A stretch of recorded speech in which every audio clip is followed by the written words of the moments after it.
এই গাড়ির ইঞ্জিন নামানো, এই ইঞ্জিনটা খারাপ হয়ে গেছিল, খারাপ হয়ে যাওয়ার পরে ওই যে ইঞ্জিন এখন এটা এই যে ইঞ্জিনটা আনছে ঢাকা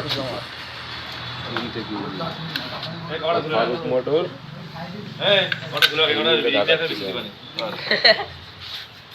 কি কি সমস্যা ছিল? গিয়ার বক্সের সমস্যা ছিল না, আর মোবিল খাতে না, মোবিল খাতে মানে তো অনেক টাকা খরচ, তার থেকে এই যে রিকন্ডিশন লাগাই দিয়ে অনেক ভালো।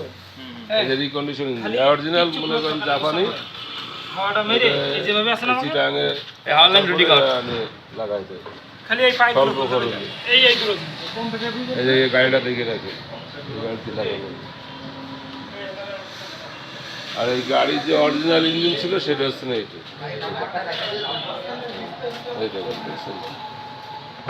এই ইঞ্জিনটা ছিল, এই ইঞ্জিনটা বাদ দিয়ে এই গাড়িতে এখন রিকন্ডিশন এই ইঞ্জিন লাগানো হবে। এই অরিজিনাল জাপান থেকে, এর কোনো খোলা কাটা কোনো কিছু নেই।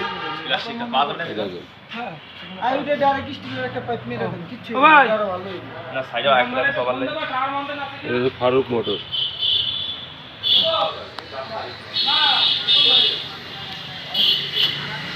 ফারুক মোটর